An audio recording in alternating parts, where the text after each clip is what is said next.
IT की smart class में आप सबका स्वागत है। और अकाउंटिंग की इस क्लास में आज हम लोग पढ़ने वाले हैं परचेज वाउचर के बारे में।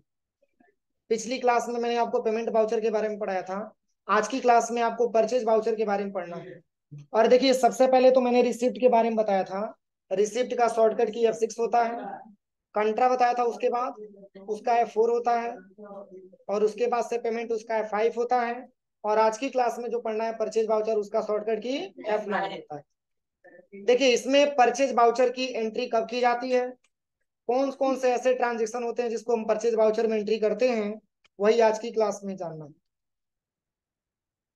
देखिए, सबसे पहले अगर हम परचेज वाउचर के बारे में बात करें तो यहाँ पे परचेज वाउचर के बारे में लिखा हुआ है कि जब हम अपने सप्लायर से गुड्स या सर्विस खरीदते हैं तो उसकी एंट्री परचेज वाउचर में करते हैं।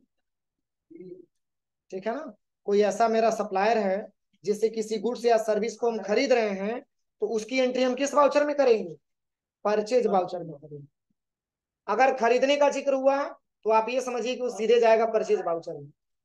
और यहाँ पे लिखा हुआ है कि यह गुड्स चाहे कैश परचेज किया जाए या फिर उधार, दोनों ही कंडीशन में हमें उसकी एंट्री परचेज वाउचर में करनी होती है। समझ में आ रहा है ना। यदि वो जो है गुड्स या सर्विस या तो हम उधार खरीदे हो या कैश से खरीदे हो, मतलब इससे नहीं है, वो एंट्री हम करेंगे किसमें? परचेज वाउचर में ही करेंगे। ठीक है ना। तो ये आपका परचेज वाउचर होता है। और इसमें 3 मोड होते हैं। कितने मोड? 3 मोड में इसकी एंट्री की जाती है। और आज तक तो हम लोग 2 ही मोड पढ़ रहे थे ना, सिंगल एंट्री मोड और डबल एंट्री मोड। लेकिन अगर हम परचेज वाउचर के बारे में बात करें तो इसमें 3 मोड में इसकी एंट्री की जाती है। एक आता है आइटम इनवॉइस मोड, और एक आता है अकाउंटिंग इनवॉइस मोड, और एक आता है एज वाउचर मोड। तो अगर हमको जो है चेंज करना हो मोड, तो इसके लिए control plus H button press करते हैं।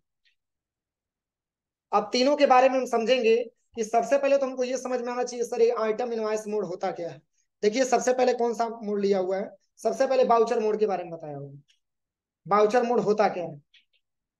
एज बाउचर मोड किसके अंतर्गत? परचेज वाउचर के अंतर्गत। कह रहा है कि इस मोड का प्रयोग ऐसे ट्रांजेक्शन को रिकॉर्ड करने के लिए किया जाता है जिसमें इन्वेंट्री यानी कि गुड्स रिकॉर्ड न करना, जिसमें इन्वेंट्री गुड्स यानी कि रिकॉर्ड न करना हो। इस केस में जो है हम एज बाउचर मोड का इस्तेमाल करते हैं। याद करिए, मैंने आपको बताया था सिंपल जर्नल एंट्री के बारे में। अगर परचेज गुड्स की बात आती है तो हम किसका लेजर बनाते हैं?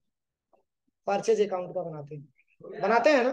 अगर परचेज मॉनिटर आता है तो मॉनिटर अकाउंट बनाते हैं। और दोनों ही केस में डेबिट होता है। मैंने बताया था, अगर परचेज गुड्स दिया है तो केवल purchase account debit to cash account हो जाएगा।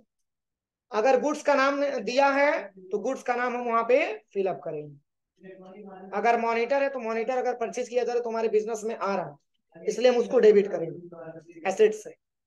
समझ में आ रहा है ना। लेकिन अगर मैंने ये भी बताया था आपको सिंपल जर्नल एंट्री में कि सिंपल जर्नल एंट्री करते समय अगर हम परचेज गुड्स के बारे में जिक्र किया गया हो तो उस केस में परचेज का अकाउंट क्रिएट करते हैं। अगर परचेज मॉनिटर अगर दिया हो यानी कि एसेट्स का नाम दिया हो तो उस केस में एसेट्स का नाम हम वहां पे मेंशन करते हैं। लेकिन इसमें क्या बताया जा रहा है? कह रहा है कि एज बाउचर मोड, कह रहा है कि इस मोड का हम प्रयोग तब करेंगे, इस कह रहा है कि इस मोड का प्रयोग ऐसे ट्रांजेक्शन को रिकॉर्ड करने के लिए किया जाता है जिसमें इन्वेंट्री यानी कि गुड्स रिकॉर्ड न करना हो। मतलब उसमें पता ही ना हो कि कौन सा गुड्स वहां पे परचेज किया जा रहा है। समझ में आ रहा है ना।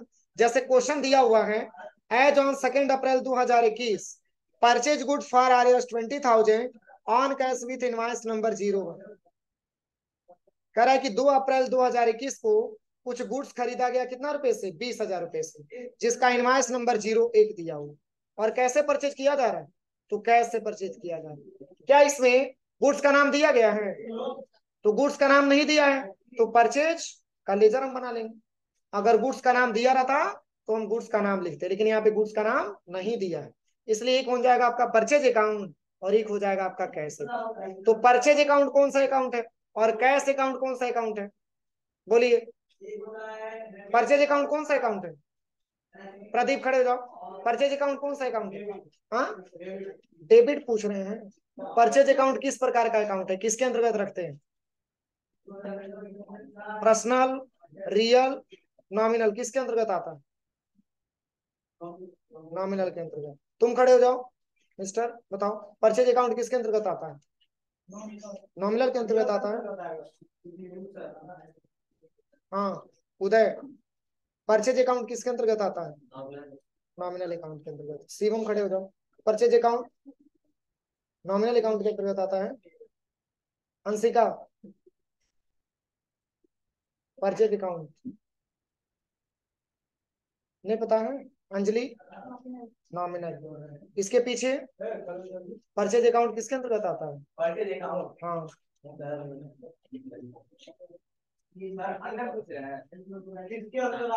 किसके अंतर्गत आता है परचेज अकाउंट? नॉमिनल के अंतर्गत। रागनी, हाँ नॉमिनल के ही अंतर्गत आता है, सही है, बैठ जाइए।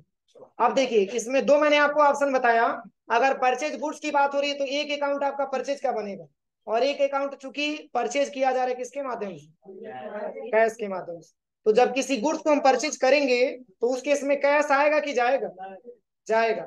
तो कैश जा रहा है और रियल अकाउंट है, तो कैश हमारे व्यापार से जा रहा है तो डेबिट होगा कि क्रेडिट? क्रेडिट हो जाएगा। अगर हमारे व्यापार से जा रहा है तो क्रेडिट हो जाएगा, और डेबिट करेंगे किसको? परचेज अकाउंट को। किस रूल के हिसाब से? नॉमिनल अकाउंट के रूल के हिसाब से। बस ट्रांजेक्शन आप समझिए। अब हम चलते हैं, सबसे पहले यहाँ पे टैली सॉफ्टवेयर ओपन कर लेते हैं।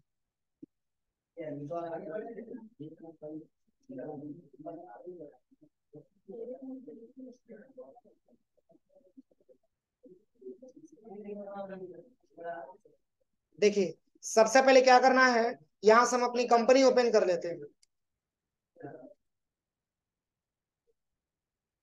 यहाँ से सेलेक्ट ड्राइव पे आकर के और डी ड्राइव को सिलेक्शन करके यहाँ से हम अपनी कंपनी ओपन कर लेते हैं।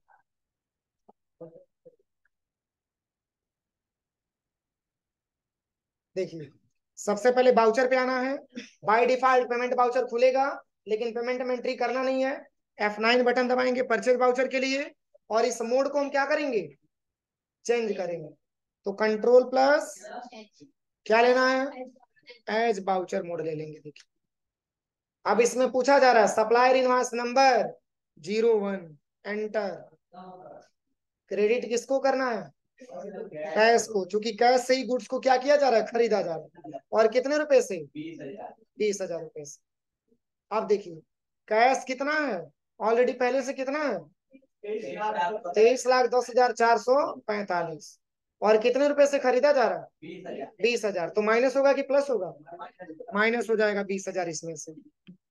एंटर करेंगे। अब क्या खरीदा जा रहा है? तो परचेज गुड्स। तो यहाँ पे तो लेजर बना नहीं है, तो अल्ट सी से यहीं पे हम क्या कर लेंगे? लेजर बना लेंगे। देखिए यहाँ पे स्पष्ट बताया हुआ है, ये ट्रांजेक्शन जो सॉल्व किया गया है इसमें बताया हुआ है। देखिए एक तो परचेज लोकल बन जाएगा, क्योंकि लोकल में ही परचेज हो रहा है। जब परचेज लोकल का लेजर बनाएंगे तो अंडर में क्या रखेंगे? परचेज अकाउंट बनेगा।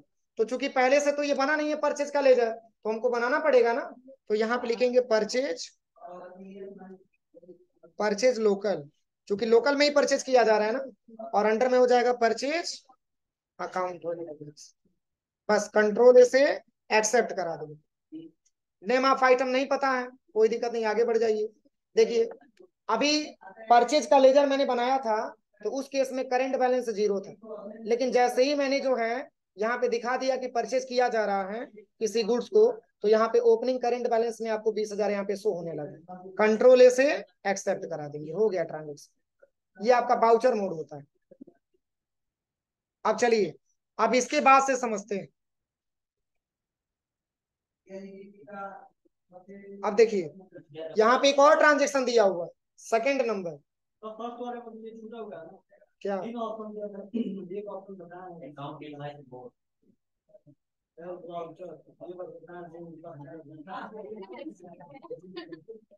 अभी केवल एज बाउचर मैंने स्टार्ट किया है, अकाउंटिंग इनवॉइस अभी आगे आएगा। नहीं नहीं है, अभी आगे आएगा। अभी तो हेडिंग मैंने नहीं पढ़ा है। यहाँ पे हेडिंग में मैंने क्या बताया, देखो एज बाउचर मोड मैंने पढ़ा है, तो अभी इस मोड में एंट्री करेंगे। आगे जो आएगा तो उसके बारे में हम बताएंगे। अब देखिए इसी के आधार पे सेकंड ट्रांजेक्शन लिखा हुआ है। कह रहा है कि as on 2 April 2021 purchase goods for RS 30,000 on cash from Ramesh traders. Transport Nagar Padrauna Kushinagar GST number 09APMPB 1231MONZD with invoice number 02। ध्यान से समझिएगा, ये कह रहा है कि 2 अप्रैल 2021 को कुछ गुड्स खरीदा गया कैश से 30,000 रुपए से, और किससे? रमेश ट्रेडर्स। किससे खरीदा गया? रमेश ट्रेडर्स से। और जो कह रहा है कि ट्रांसपोर्ट नगर पडरौना कुशीनगर का रहने वाला है और जिसका जीएसटी नंबर इतना दिया है with invoice number 02।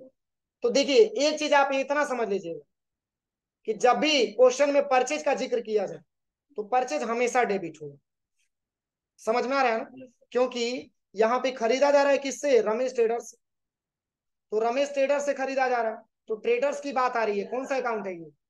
Personal account है। ठीक है, तो इसको हम क्रेडिट करेंगे, किसको? रमेश ट्रेडर्स को। लेकिन परचेज अकाउंट ऑलरेडी डेबिट होता है किसके रूल के हिसाब से? नॉमिनल के हिसाब से। इसलिए हम परचेज अकाउंट को डेबिट कर देंगे। और कितने रुपए से? 30,000 रुपए से। तो अब बताइए बैलेंस शीट में क्या मैंने रमेश ट्रेडर्स के नाम से कोई लेजर बनाया है? तो बनाना पड़ेगा। तो बताइए, अगर हम रमेश ट्रेडर्स का लेजर बनाएंगे तो ये हमारे बिजनेस का सप्लायर है ना, क्योंकि उससे खरीदा जा रहा है रमेश ट्रेडर्स से। तो रमेश ट्रेडर्स हमारे बिजनेस का सप्लायर हो गया, इसलिए सन्ड्री क्रेडिटर होता है। एक लेजर बना लेंगे इसका, ठीक है। और इसका जीएसटी नंबर पूछेगा, यही जीएसटी नंबर हमको फिलअप कर देना, 09APMP जो भी लिखा हो।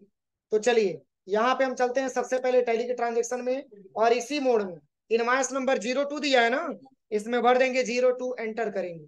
अब चूंकि क्रेडिट करेंगे किसको? रमेश ट्रेडर्स को। तो बना तो है नहीं, तो Alt+C यहीं पे करेंगे और यहाँ पे लिखेंगे MS रमेश ट्रेडर्स। लिखा है क्या? Only Ramesh traders, Ramesh traders हो जाएगा। फिर एंटर करेंगे। अब चूंकि रमेश ट्रेडर्स, इससे हम गुड्स परचेज कर रहे हैं, तो हमारे बिजनेस का सप्लायर है ना, तो यहाँ पे सन्ड्री क्रेडिटर हो जाएगा। अब देखिए यहाँ पे जीएसटी नंबर पूछा जा रहा है और इसका एड्रेस भी दिया है ना। तो देखिए यहाँ पे एड्रेस दिया है, तो यहाँ पे एड्रेस भर दीजिएगा, ट्रांसपोर्ट नगर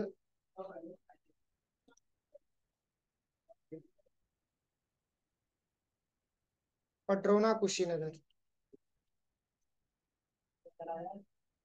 एंटर करेंगे, क्योंकि उत्तर प्रदेश में ही आएगा। एंटर करेंगे, इसका जीएसटी नंबर आपसे पूछा जाएगा। तो 09APMPB 1231M1ZT और एंटर करेंगे, बस एक्सेप्ट करेंगे। अब देखिए क्या रुपया है? 30,000। अभी करंट बैलेंस में कुछ बता रहा है? अभी करंट बैलेंस में 0 है, लेकिन जैसे ही 30,000 रखेंगे तो ये करंट बैलेंस में शो होने लगेगा। देखिए अब चूंकि परचेज हो रही है, तो यहाँ पे परचेज लोकल हो जाएगा। अब नेम ऑफ आइटम पता नहीं है, इसको एक्सेप्ट करा लेंगे, हो गया ट्रांजेक्शन। कोई दिक्कत? तो परचेज लोकल में टोटल अमाउंट कितना होना चाहिए? बोलिए। 50,000। चलिए एक बार ट्राई कर लेते हैं, देख लेते हैं 50,000 दिखा रहा है कि नहीं दिखा रहा है। परचेज देखिए 50,000 दिखा रहा है। 5 रुपए यहाँ पे मैंने लिखा बस वैसे चेक करने के लिए। तो 50,000 5 रुपया दिखा रहा है, लेकिन 5 रुपया एक्सेप्ट नहीं करना, बस वैसे मैंने चेक करने के लिए बताया। लेकिन इसके पहले परचेज बैलेंस था, कुछ बैलेंस नहीं था, लेकिन यहाँ पे करंट बैलेंस में बता रहा है 50,000 रुपया परचेज किया गया। ठीक है, अब चलिए, अब इसके बाद से क्या दिया हुआ है? अगला ट्रांजेक्शन हो जाएगा ना, इसके आधार पे 2 ट्रांजेक्शन। अब आता है आइटम इनवॉइस मोड। क्या आता है? देखिए एक चीज, जब भी ट्रांजेक्शन करिएगा तो इसका करंट बैलेंस जरूर चेक कर लीजिए, क्योंकि करंट बैलेंस अगर मैच नहीं करेगा तो आगे ट्रांजेक्शन बहुत बड़ा दिक्कत होगा। इसलिए जो भी ट्रांजेक्शन करते चलिए, ये बैलेंस आप मैचिंग करते चलिए। ये बैलेंस अगर आपका मैच नहीं होगा तो आगे दिक्कत आएगी। चलिए अगला लिखा हुआ है आइटम इनवॉइस में। अभी हम किस मोड में हमने एंट्री किया था? वाउचर मोड में। अब हमारे पास आता है आइटम इनवॉइस में। आइटम इनवॉइस मोड क्या होता है? तो देखिए इसमें बताया जा रहा है, रहने दीजिए यहीं तक, ठीक है। पुराना वाला भी कर लीजिएगा अपना प्रैक्टिकल।